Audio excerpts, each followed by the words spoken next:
문영배 재판관이 헌법재판관이 이분의 도움으로 대학 다닐 때 전액 장학금을 받고 이렇게 학교를 다녔다고 그래서 유명한 분이죠. 그 전에도 유명했습니다. 이 김장하 선생이 말이죠. 너무나 사회를 위해서 이타적인 삶을 사신 분입니다. 그래서 제가 읽은 책은 줬으면 그만이지. 김주환 씨가 인터뷰를 해서 이렇게 김장하 선생님의 어떤 일대기 같은 것을 책으로 냈습니다. 아름다운 부자 김장하 취재기라는 부제가 붙어서 2023년 1월에 나온 책입니다. 끝도 없이 선행을 베풀면서 한 시대를 살아가고 있는 진정한 어른 김장하에 대한 전직 기자의 취재기입니다. 내가 이 험한 세상을 살아오면서 제일 힘이 되었던 것은 비교적 깨끗하게 살아왔다는 것. 그게 하나의 큰 힘이 된 거죠. 네. 똥은 쌓아두면 구린내가 나지만 흩어버리면 거름이 되어 꽃도 피우고 열매도 맺는다.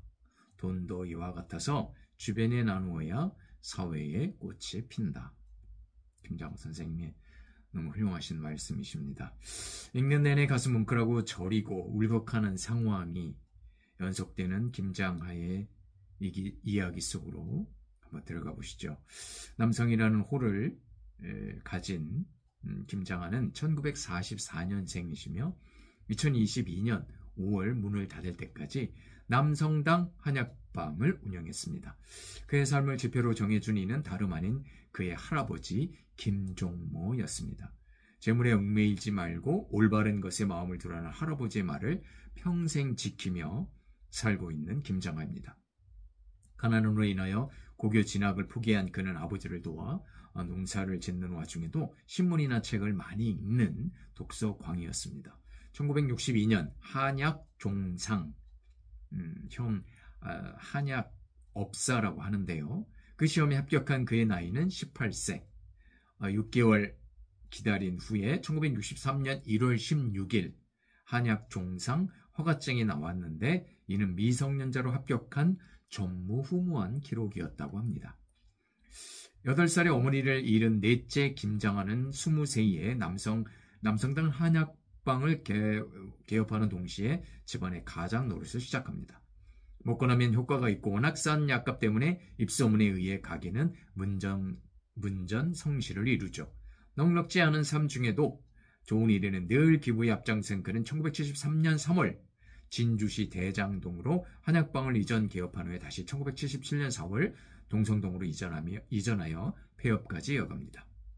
많은 땐 20년까지 있었던 종업원들의 급여는 굉장히 후했고 대우가 좋았습니다. 하루 종일 약방에 앉아 일만 하던 김장하의 뒤엔 역시 사치 없이 굳은 일은 도맡아 하던 그의 아내가 있었습니다. 자신이 번 돈은 세상이 병든 이들에게서 얻은 이윤이기에 자기 자신을 위해 쓰지 않겠다는 그의 신념은 자연스럽게 많은 어려운 이들에게 도움을 주는 행위로 이어집니다.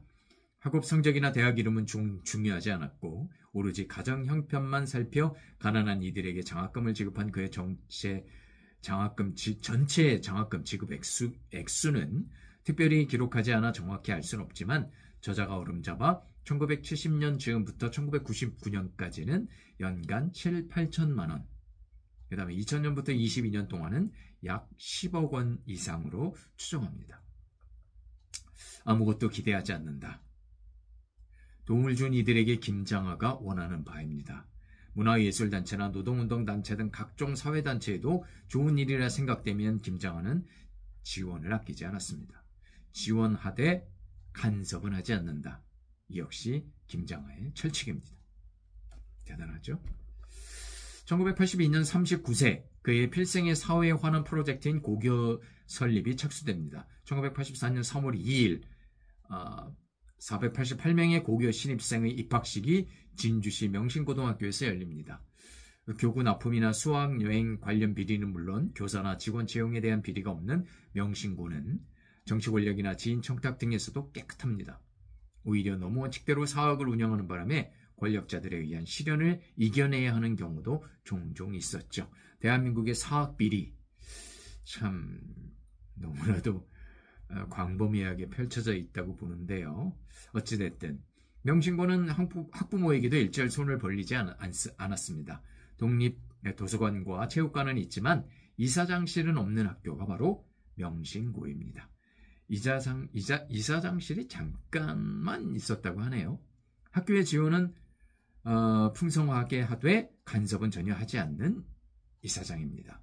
전교조 교사가 진주에서 제일 많았지만 재단과의 갈등은 전혀 없었고 당시 교육부의 해고 요청에도 명신고는 거부하였으며 결국 학교를 위해 전교조 교사들이 스스로 자진탈퇴를 하면서 1980년대 말 전교조 교사 해고 바람이 불었을 때 명신고에서는 단 한 명도 해고되지 않았습니다. 1991년 8월 17일 명신고는 김장하의 뜻에 의해 국고에 헌납되는데 학교 재산 전체는 100억 원이 넘는 정도였다고 합니다. 와우. 1990년 3월 3일 진주신문은 800여 명의 주주가 참여하는 시민주 언론으로 탄생하는데 김장하는 이곳에 총 10억 원이 넘는 돈을 지원했습니다. 형평운동 70주년 기념사업 회장도 역임하면서 역시 거금을 후원하였고 친일인명 사전 편찬위원회에는 3천여만 원을 지원했습니다. 극단 현장에는 3천만 원, 진주문고에는 1억 원. 이거는 나중에 갚았다고 하네요. 경상국립대학 남명학관에도 1억 원. 그가 문화공동체에 지원한 액수도 어마어마한 수준이네요. 사회적 약자를 위한 공동체인 여성단체는 물론 여성평등기금, 농민열사 장례비, 남성문화재단 등 그의 헌신은 끝이 없을 정도로 이어졌고 전혀 재산은 모두 경상국립대학이 기증한 곳으로 마무리합니다. 권력과 정치를 멀리한 김장하, 노무현과는 개인적으로 몇 번 만남을 가졌던 적이 있다고 하네요. 우리 결의 하나 되기 운동본부와 함께 2007년 4박 5일의 북한 방문은 이산가족인 그의 마음을 조금이나 달랠 수 있는 계기였다고 합니다. 술과 담배를 하지 않은 김장하, 돈은 잠시 자기에게 맡겨진 것이어서 보람있게 사회로 보내야만 하는 물질이었습니다. 대가 없는 나눔, 간섭 없는 지원, 지착 없이 베푸는 보시, 김장하에게 어떤 찬사의 말을 보낼 수 있을까요? 민족문제연구소의 후원을 시비 거는 사람들에게 감투욕심 때문이라 여기는 사람들에게 유난 떤다 비난하는 사람들에게 김장하가 보인 행동은 바로 이것입니다. 그저 참고 견딘다. 대단하신 분입니다. 운명을 바꾸며 살자.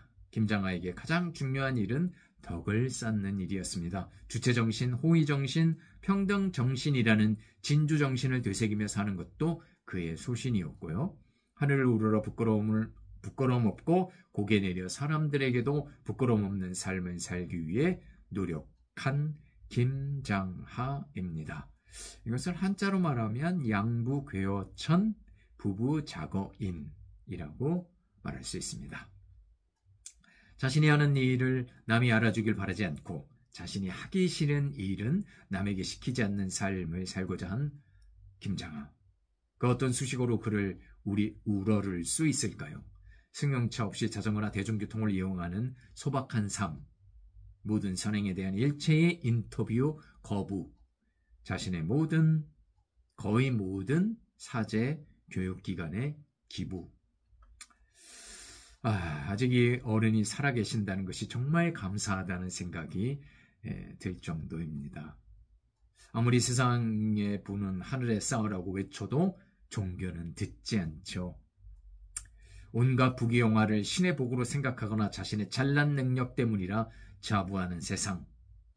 돈이 많고 잘 살면 그게 다 신이 자신에게 해준 거라고 생각하는 그런 우월감. 정말 역겹습니다만 어찌됐든 다 소비할 수도 없는 부를 자랑하는 것만이 삶의 목표인 세상에서 김장하의 존재는 티끌 같으면서도 하늘의 별처럼 빛이 납니다. 언제 한번 꼭 만나서 인사라도 드리면 참 좋겠다는 기대를 하면서 그의 사고와 행동을 가슴에 묻습니다만 글쎄요. 이렇게 뭐라도 있어야 참 세상에 헌신하고 이렇게 베풀 수 있을 텐데요. 뭐 꼭 돈만으로 헌신할 수 있는 세상에 이렇게 베풀 수 있는 건 아니죠. 네, 저도 역시 책을 많이 읽어서 많은 사람들에게 좀 도움이 되려고 합니다만 그게 참 책이 읽지 않는 세상에서 참 쉽지 않네요. 네, 어쨌든 오늘은 요즘 하도 핫한 정말 훌륭하신 분, 우리가 존중해도 충분할 만한 사회의 어른 한 분이신 김장하 선생님에 대한 책 줬으면 그만이지를 아주 간략하게 요약해 보았습니다. 꼭 안 읽으셨으면 꼭 읽기를 원하는 추천 도서입니다. 네.